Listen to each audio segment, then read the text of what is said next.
یعنی یہ شرط ہے اگر کرنی ہے تو برابری رکھنی ہے.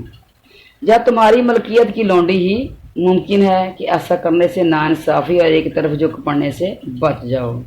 اچھا یہاں کیا چیز ہے اچھی طرح اسے دیکھو کہ اگر برابری کا خوف ہو تو بس ایک ہی.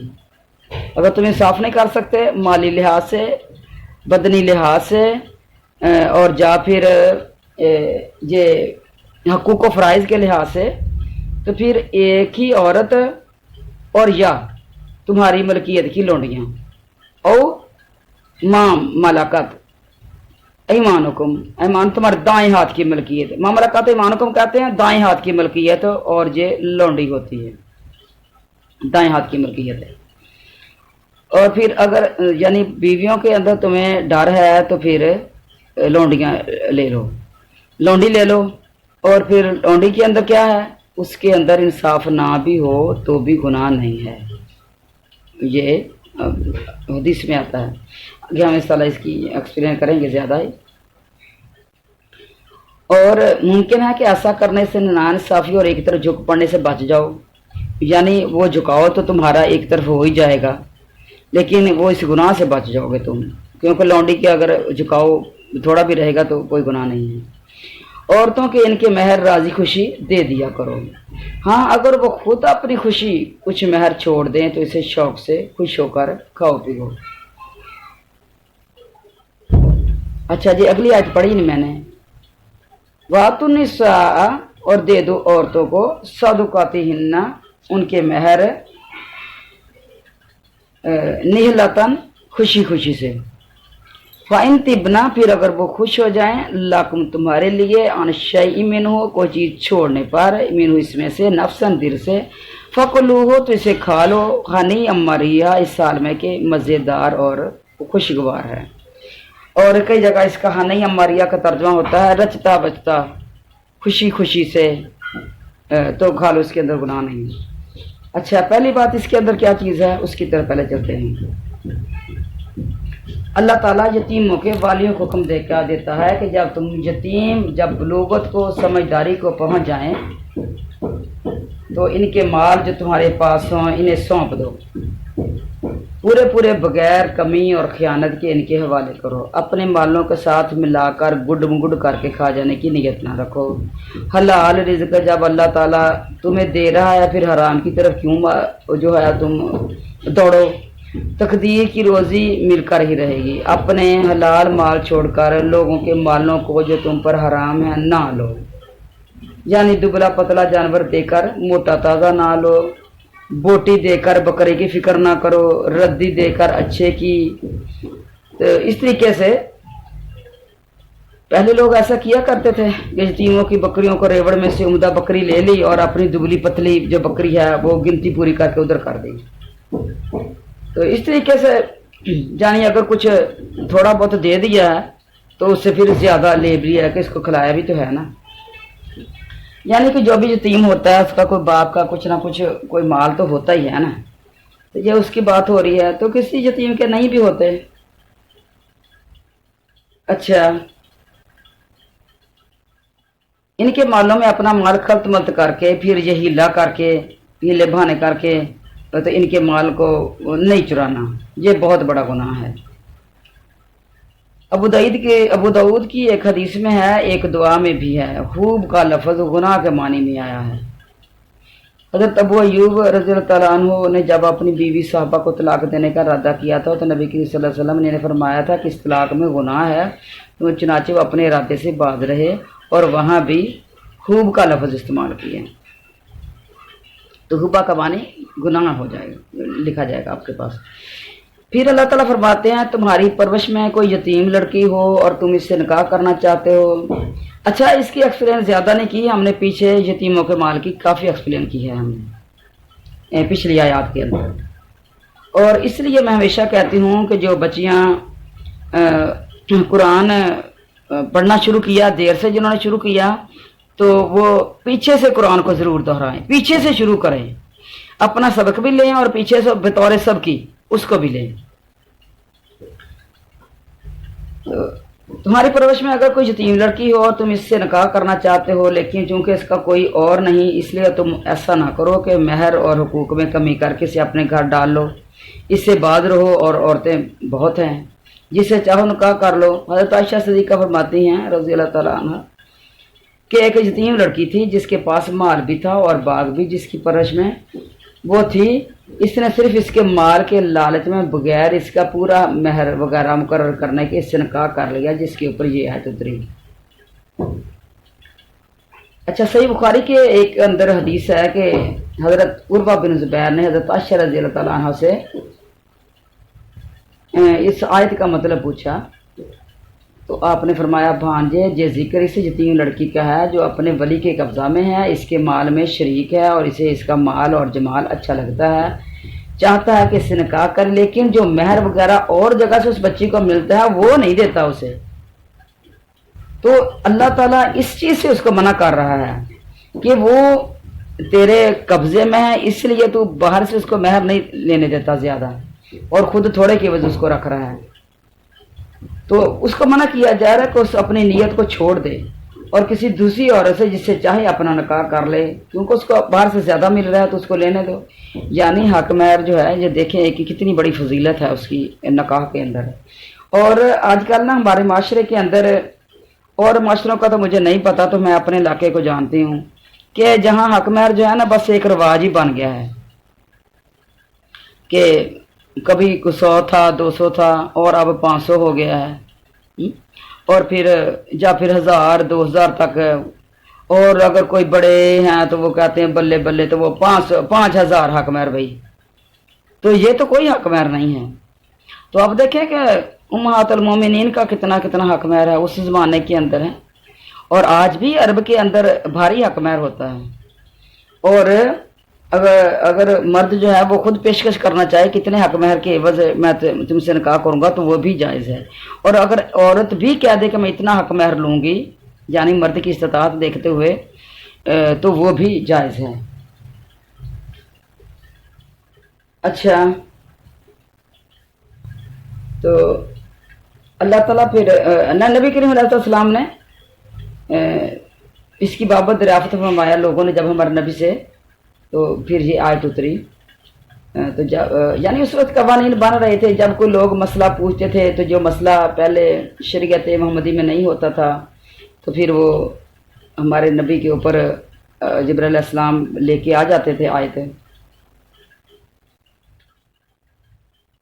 اچھا، یہاں فرمایا گیا ہے کہ جب یتیم لڑکی کم مال والی اور کم جمال والی ہوتی ہے، اس وقت اس کے والی اسے بے رغبتی کرتے ہیں، پھر کوئی وجہ نہیں ہے کہ مال و جمال پر مائل ہو کر اس کے پورے حقوق کو ادا نہ کر کے اس سے اپنا نکاح کر لیں۔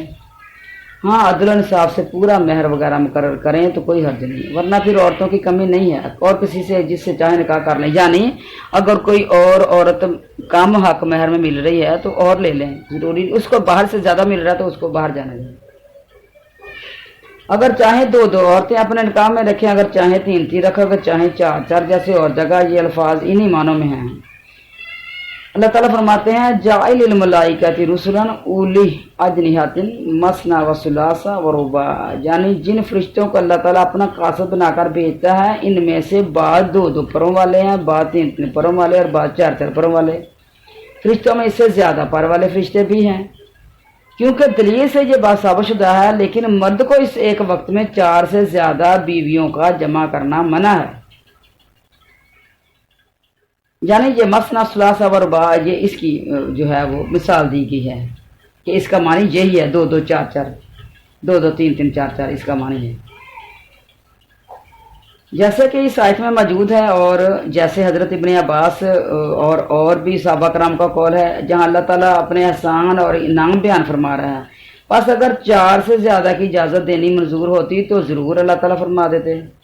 حضرت امام شافعی فرماتے ہیں کہ حدیث جو قرآن کی وضاحت کرنے والی ہے، اس نے بتا دیا ہے کہ سوائے رسول کریم صلی اللہ علیہ وسلم کے کسی کے لیے 4 سے زیادہ بیویوں کا یک وقت جمع کرنا جائز نہیں۔ اسی پر علماء کرام کا اجماع ہے۔ البتہ بعض فرقے جو ہیں وہ اس سے آگے بھی نکلتے ہیں، جس طرح جو شیعہ حضرات ہیں تو وہ اس سے زیادہ 9 تک بھی چلے جاتے ہیں، اور کوئی کہتے ہیں کہ تعداد مقرر ہے، کوئی کہتے ہیں کہ نا بھی مقرر ہے، استغفر اللہ۔ تو قرآن کی آیت کے مطابق ہی جو ہے وہ چلنا چاہیے، کوئی دنیا کے اندر بیٹھے نہیں رہنا، اللہ کی تابع داریوں کے مطابق زندگیاں گزار کی جائیں۔ اگر کسی کو اللہ تعالیٰ نے مال دیا ہے تو اس کو اللہ کے راستے میں لگا دیں، نہ کہ بیویاں تلاش کرنے میں رنگ برنگی ادھر لگا دیں۔ حضرت انس رضی اللہ تعالیٰ عنہ سے روایت ہے کہ آپ نے 15 بیویوں سے عقد کیا، 13 کی رخصتی ہوئی، ایک وقت میں 11 بیویاں آپ کے پاس تھیں، یعنی ہمارے نبی کریم علیہ السلام کے پاس 11 بیویاں آپ کے پاس تھیں، انتقال کے وقت آپ کی 9 بیویاں تھیں۔ اور ہمارے علماء کرام اس کے جواب میں فرماتے ہیں کہ یہ آپ کی خصوصیت تھی، امتی کو ایک وقت میں 4 سے زیادہ بیویاں پاس رکھنے کی اجازت نہیں، یعنی نبی کو یہ چیز نہیں تھی، ان کو اور بھی کئی جگہ پہ قرآن کے آیت آئیں گے انشاءاللہ ہم آگے پڑھیں گے کہ نبی کو نہیں ہے جتنی مرضی وہ رکھ لے۔ اور پھر دوسری بات یہ ہے کہ نبیوں کے اندر طاقت بھی تو عام مردوں سے زیادہ ہوتی ہے، اور ایک روایت میں ہے کہ ایک نبی کے اندر 40 مردوں جتنی طاقت ہوتی ہے۔ اچھا، یہ حدیثیں بھی اس بات پر دلالت کرتی ہیں۔ حضرت غیلان بن سلمہ ثقفی جب مسلمان ہوتے ہیں تو ان کے پاس ان کی 10 بیویاں تھیں۔ حضور علیہ الصلوۃ والسلام ارشاد فرماتے ہیں کہ ان میں سے جنہیں چاہو 4 رکھ لو، باقی کو چھوڑ دو۔ چنانچہ انہوں نے ایسا ہی کیا۔ پھر حضرت عمر کی خلافت کے زمانے میں اپنی ان بیویوں کو بھی طلاق دے دی اور اپنے لڑکوں کو اپنا مال بانٹ دیا۔ حضرت عمر رضی اللہ عنہ کو جب یہ معلوم ہوا تو آپ نے فرمایا شاید تیرے شیطان نے بات اچک لی، تیرے دل میں خیال جما دیا کہ تو انقریب مرنے والا ہے، اس لیے اپنی بیویوں کو بھی تو نے الگ کر دیا کہ وہ تیرا مال نہ پائیں، اور اپنا مال اپنی اولاد میں تقسیم کر دیا۔ میں تجھے حکم دیتا ہوں کہ اپنی بیویوں سے رجوع کر لے اور اپنی اولاد سے مال واپس لے لے۔ اگر تو نے ایسا نہ کیا تو تیرے بعد تیری ان متعلقہ بیویوں کو بھی تیرا وارث بناؤں گا میں، کیونکہ تو نے اسی ڈر سے طلاق دی ہے اور معلوم ہوتا ہے کہ تیری زندگی بھی اب ختم ہونے والی ہے۔ اور اگر تو نے میری بات نہ مانی تو یاد رکھ میں حکم دوں گا کہ لوگ تیری قبر پر پتھر پھینکیں، جیسے کہ ابو رگال کی قبر پر پتھر پھینکے جاتے ہیں۔ حضرت عمر کی بات بھی جو ہے وہ بہترین ہے، کیونکہ ہمارے نبی نے فرمایا تھا نا جو میرے بات پہ ہوگا، میرے صحابہ کے مسلک پہ ہوگا یا میرے مسلک پہ ہوگا تو اس کی بات صحابہ کرام کی بات بھی تقریباً ٹھیک ہوتی ہے۔ تو یہ صحابی کی بات کو کہہ لیا جائے، یعنی یہ حدیث تو نہیں ہے لیکن صحابی کی بات ہے کہ صحابی کا عمل ہے کہ اچھا۔ اور کیا ہے کہ ایک اور بات میں بھی ہے کہ یہ 10 عورتیں بھی اپنے خاوند کے ساتھ مسلمان ہو گئی تھیں، اور اس روایت کے سارے راوی ثقہ ہیں، اور شیخین کی شرط پر ہیں یہ راوی ان کے۔ اچھا، اس حدیث سے صاف ظاہر ہو گیا ہے، پہلے آیت سے ظاہر ہو گیا، اب حدیث سے صاف ظاہر ہو گیا اگر 4 سے زیادہ کا ایک وقت میں نکاح میں رکھنا جائز ہوتا تو حضور علیہ الصلوۃ والسلام ان سے یہ نہ فرماتے کہ اپنی 10 بیویوں میں سے 4 کو جنہیں تم چاہو روک لو، باقی کو چھوڑ دو، کیونکہ جب سب بھی اسلام لا چکی تھی۔ یہاں سے یہ بات بھی خیال میں رکھنی چاہیے کہ ثقفی کے ہاں تو یہ 10 ہی عورتیں بھی موجود تھیں، پہلے سے موجود تھیں، اس پر بھی آپ نے 6 علیحدہ کرا دی۔ پھر بلا یہ کیسے ہو سکتا ہے کہ کوئی شخص نئے سرے سے 4 سے زیادہ جمع کر لے؟ اللہ تعالیٰ سے ہر وقت ڈر کے ہی رہنا چاہیے، اور اس طریقے سے شبہ والی بات میں پڑھنا ہی نہیں چاہیے۔ اچھا، 4 سے زائد نہیں، اور وہ بھی بشرط انصاف کا ساتھ ہونا شرط ہے۔ اچھا، یہ لوگ آج کے لوگ 4 تو کرتے ہیں لیکن اس شرط کا نہیں پتا ان کو، تو اپنے لیے وہ دنیا کے اندر بڑائی جتانے کے لیے کرتے تو ہیں لیکن جہنم خرید رہے ہیں۔ وہ ساری رو رہی ہوتی ہیں، کوئی علماء کرام کی ہیں تو وہ بھی رو رہی ہیں، حفاظ کرام کی ہیں تو وہ بھی رو رہی ہیں، وہ بھی یہی رونے پیٹنے کر رہی ہیں، جب بھی بیٹھو تو یہی حال ہے۔ اور اگر بہت ہی معذرت کے ساتھ مجاہد ہیں تو وہ بھی، ان کی بیویاں بھی اسی طرح روتی ہیں، وہ کہتی ہیں کہ انصاف نہیں مل رہا، عزت نہیں مل رہی، محبت نہیں مل رہی۔ تو دیکھیں جو چار ہی کے چکروں میں نہ پڑے رہیں، دنیا کے اندر بیٹھے نہیں رہنا۔ کچھ وہ بھی تو صحابی تھے نا، وہ ہم نے پیچھے وہ پڑھا ہے بدعت کے بارے میں کہ وہ جو 3 صحابی ہمارے اما جی عائشہ کے پاس آئے تھے، تو ان میں سے ایک شخص نے یہ بھی تو کہا تھا نا کہ میں نکاح ہی نہیں کروں گا، اگر میں نے کر لیا تو پھر بیوی بچوں میں پڑ جاؤں گا اور پھر مسائل میں گر جاؤں گا اور فکر معاش ہو جائے گی مجھے، تو میں عبادت کے لیے یعنی اپنے آپ کو وقف کرنا چاہتا تھا وہ، تو اس نے کہا تھا کہ میں نکاح ہی نہیں کروں گا، جس کو ہمارے نبی نے منع فرمایا تھا کہ نہیں، نکاح میری سنت ہے، نکاح من سنتی فمن راغب عن سنتی فلیس منی۔ تو وہ تو ڈر رہے ہیں ایک کرتے ہوئے بھی، اور ماشاءاللہ آج کے جو ہیں مرد وہ 4 میں کودنے کے لیے بھی تیار ہیں اور کود بھی رہے ہیں، اور انصاف حق کسی کو بھی نہیں مل رہا ہے۔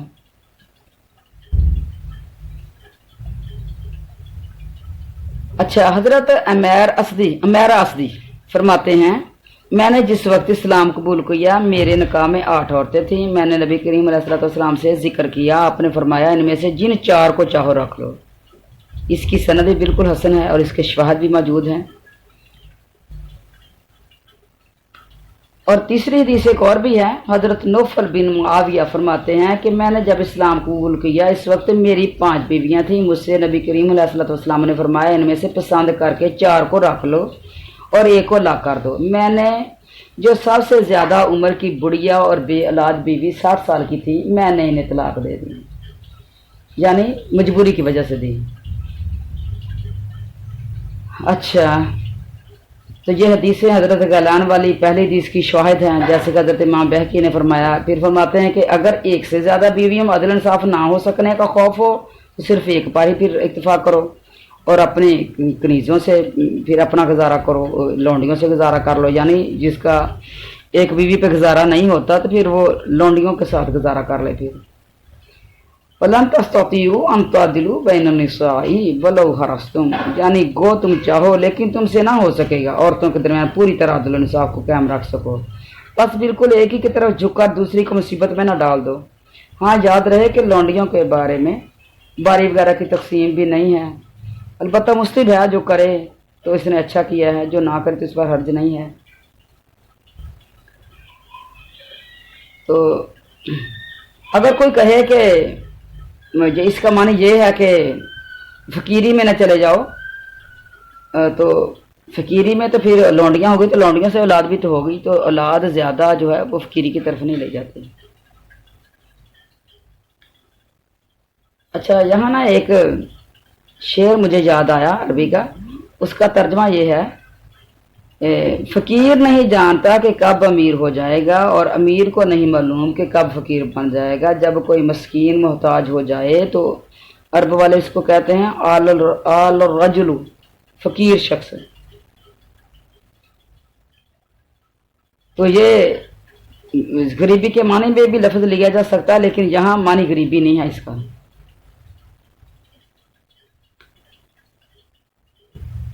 اچھا، حضرت ابو طالب کا نا ایک مشہور قصیدہ ہے، تو اس کے یہ الفاظ ہیں کہ تمہاری جو ضمیر کی آواز ہے نا یہ بہترین ترازو ہے، اس کے بارے میں ان کا شعر کا ترجمہ ہے، یعنی ایسی ترازو سے تولتا ہے جو 1 جو برابر کی بھی کمی نہیں کرتا، اس کے پاس اس کا گواہ خود اس کا اپنا نفس ہے جو ظالم نہیں ہے۔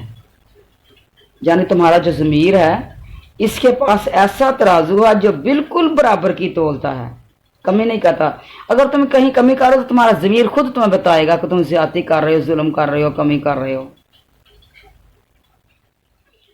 ابن حبان میں، صحیح ابن حبان وغیرہ میں ہے کہ ایک مرفوع حدیث ہے،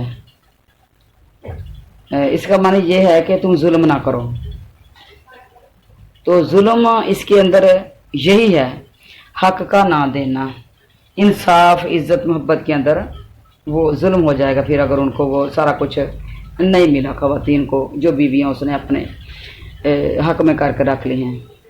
اور پھر اگلی آیات کے اندر ہے اپنی بیویوں کو ان کے مہر خوش دلی سے ادا کر دیا کرو جو بھی مقرر ہوئے ہیں۔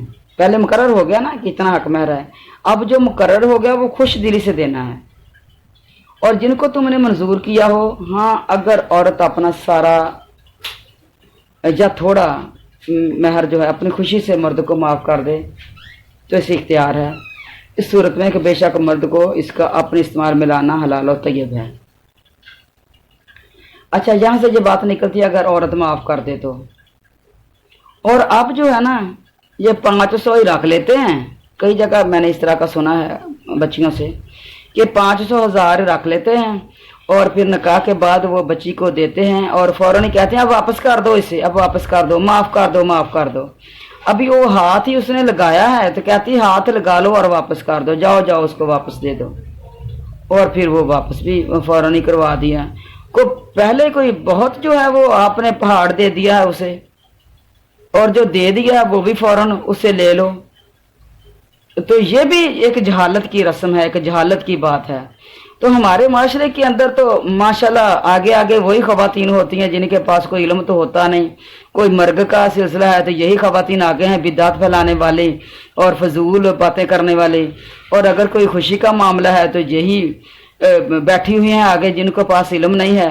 واپس کر دو جی، یہ بہت اچھا ہے، یہ محبت بڑھے گی تو اسے واپس کر دو۔